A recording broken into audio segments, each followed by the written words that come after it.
I've lost friendships over this. I have lost job opportunities and business opportunities because of this. There's been a few people I was dating that I don't, a couple girls I was dating that I don't talk to anymore because of this, because of my views. So it's been very difficult. I would say that's part of something that you can expect anytime you go against the grain. I mean, just naturally speaking. So that I think is just the price that you pay to be a part of this movement and to be a part of standing for what it's right, even when it's not necessarily the most popular. And it wasn't the most popular before October 7th. Thankfully, now that everybody is seeing the most grotesque things imaginable over the past 2 years and counting, I think that that has changed a lot for many people. But it wasn't until it wasn't after 75 years of this brutality that public opinion in the world really started to change. Yeah. Losing family and friends is not easy. I've had to cut off people as well, and I'm a better person for it, and so are you. And obviously, Jen has with quite a bit as well. This is the 2-year anniversary, I believe, this week. It was late December of 2023 that Jeffrey Gettleman, who, in my opinion, is a proxy to war crimes, wrote the New York Times article claiming grapes, as we have to, be careful with the words. I mean, it should, it's better. Yeah. But to me, this is how, again, it's another example of Gulf of Tonkin and the Vietnam War. You have to give people a reason to overlook crimes against humanity. And the way that they do that, which has always been the case with not just Palestinians, but with Muslims in general, is that they are savages. They're not human. They deserve to die anyway. So let's paint them as such. If we call them rapists, then it'll be a lot easier to do that. However, a young German journalist named Anna Leitke, who was, I guess, taken captive with the latest Freedom Flotilla that had been organized by Greta Thunberg, who's now been arrested as part of, I guess, this hunger strike that's going on in the UK. Have you heard of this, Jacob? The German journalist? Yes, Okay. Yes, I have. So she has decided to speak out, and this is what she had to say. I was part of the Freedom Flotilla as a journalist. I was on the journalist and medical boat, the Conscience, on the way to Gaza this fall. Around 100 nautical miles away from the coast of Gaza, we were intercepted. We were put into prison for 5 days. And in this speech, as a woman, I want to talk about the sexual violence I experienced in prison. I do not want to talk about it just to put the focus on myself, because it is nothing personal, it is nothing individual, and it's nothing that I should be ashamed about. We were transferred from one prison to another, and during the strip searches, I was raped. Pretty clear as day. Sounds pretty cut and dry to me, but what do I know? I'm not looking for any justification. We all know that crimes against humanity happen in warfare. We know that. Pretty much everybody's guilty of it in one way or another if they're involved, especially if you're involved in a ground war. These were people that were trying to bring aid. These were civilians. These are not armed individuals. And this is the other thing about the IOF, as Jen likes to call them. They are the biggest cuck pussies alive because they don't ever want to engage with people that can actually fight back. They don't engage with people that have automatic weapons. They don't engage with people that have access to bombs or naval ships. No, they attack people that can't defend themselves. Exactly, Peter. It's not a war. Let's be clear. Not a war. I'm not, Mehdi, I'm not implying that it's a war. I'm simply saying that war crimes happen when there's engagement. This is different. This is I'm not even attempting to justify it. And where is Germany in this? Where's Germany? Well, what I'm saying is that they would, under certain circumstances, claim that, they were doing it to our people, so we have to do it to them. They decided that they were going to pick this cute girl out of the bunch and say, let's go to town on her. Let's gang rape her. And the fact that she is able to handle herself in such a strong-willed fashion to say this. But as we know, no one is talking about it. No, and this is what got Briahna Joy Gray kicked off of Instagram. So we're talking about it because as we say to the establishment, go fuck yourself. Yeah, don't tell me what I can talk about. This is insanity. Also, just adding to that, Peter, before the line got cut, my connection got cut off.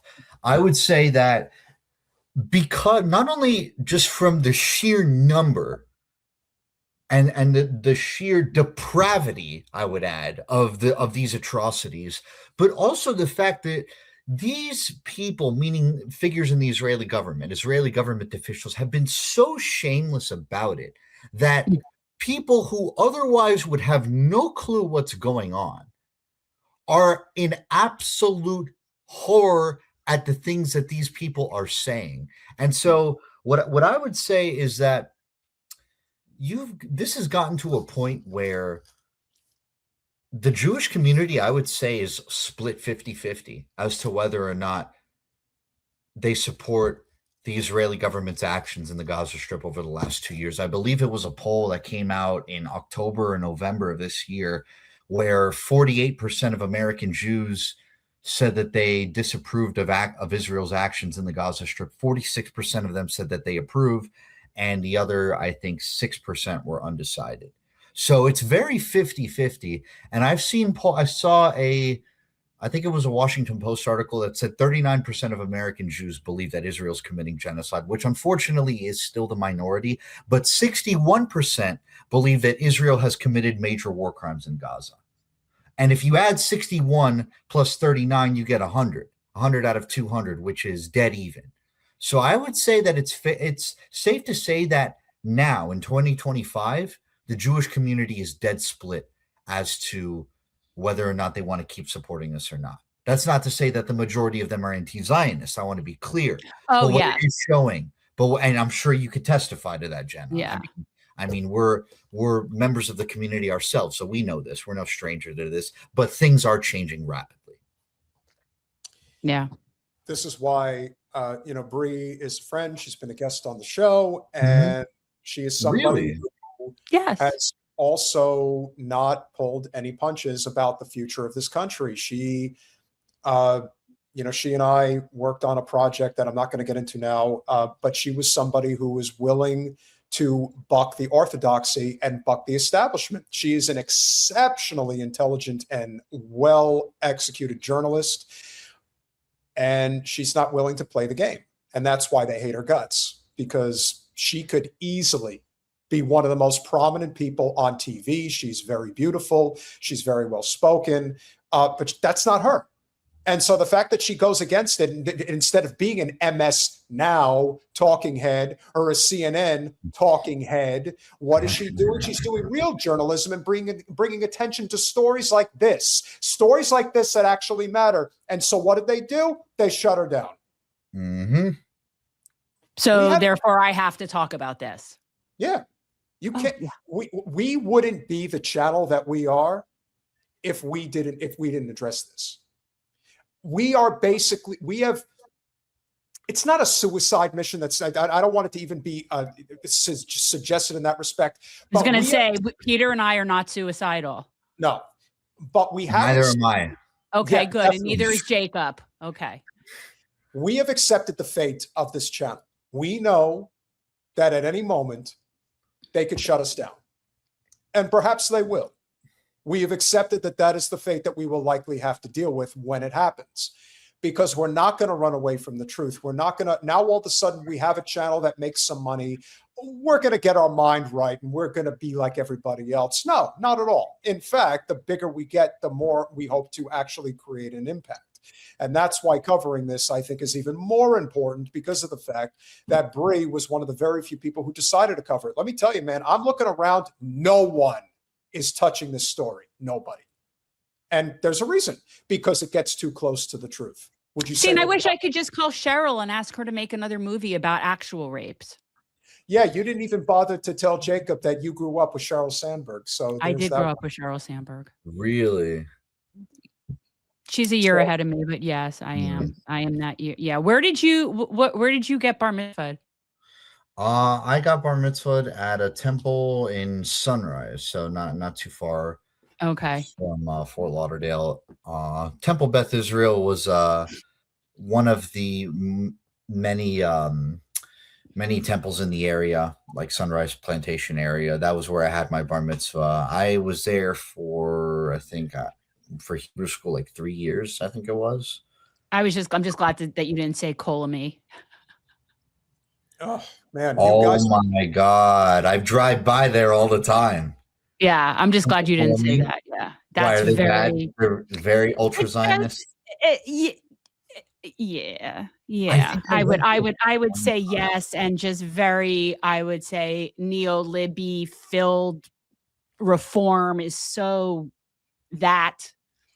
Yeah. I tell you guys with your Jewish geography, it's pretty funny. The lady has if he and I were closer in age, we would actually have real Jewish geography. Like if we were closer in age, we would know the same people.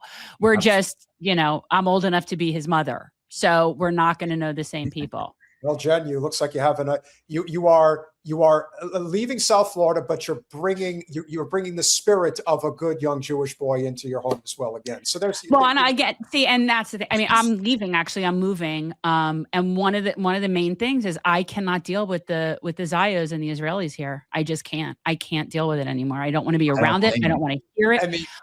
I can't.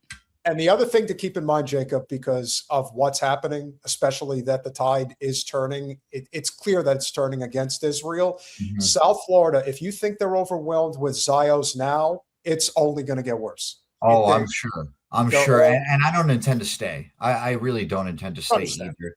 I'm with Jen. I am definitely looking to live elsewhere. I mean, on top of the fact that there are so many Zionists and so many cities and municipalities that invest in Israel bonds as well, which is a whole. Oh my God, dude! Freaking Cooper City.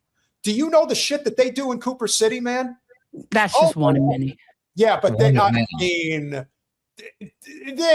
make it very clear who that community represents. They don't represent the people; they represent the state of Israel. That much is pretty clear. Cooper City, yes, absolutely. They have they have like trips on Israeli settlements and like the Chabad houses that they have there are ultra Zionist as well. Let's see. Oh, Boca Raton as well. That's another city. Many different cities that invest in Israel bonds and other government investments. And on top of that this was a backyard for a certain someone who was a predator who allegedly took his own life. Allegedly. Playground for them, and the fact that this place is being consumed by corporations like BlackRock that are buying houses left and right and driving up housing prices, along with basically every other metropolitan area in the United States. So I've had enough of South Florida. Yes. I'm sharing this to say it again, and not just for me. And not just because I'm the only one that experienced it, because this is not true. I'm sharing it for all the women who experience sexual violence and sexual torture in the prisons, for all the women who have experienced similar horrible things in the prison and probably are experiencing them right now as we're speaking on this conference. I'm speaking on behalf of those who did not survive those attacks, those who cannot speak about it because they are still in prisons. And again, I am not the one that should feel ashamed.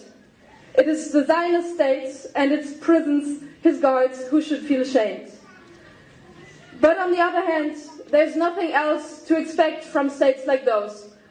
A couple of times we heard from Palestinian prisoners, especially from female prisoners, about the situation in the Zionist prison. So what else should we expect from Zionist prisons, from the Zionist fascist states? What else should we expect? I expect nothing from them but evil. Yeah. Like I said, I can't even imagine what she went through. And the fact that she is so courageous to give this statement, almost as like a complete FU to the Zio state. Yeah, you may have hurt me physically, but you're not going to break me. but I'm going to use my power to break you, because somebody is going to tell their story. And as much as I hate having to say this, but the fact that she's a cute white girl, that is going to get the attention of a number of people. It's wrong, and it shouldn't be that way. But that attention only further facilitates the narrative, the right narrative, the honest narrative, that this is a genocidal rogue state that really should be on its last legs, and maybe they are. And we have to do everything in our capacity to ensure that that is facilitated as soon as possible. And if it does, maybe there is some humanity that can be saved.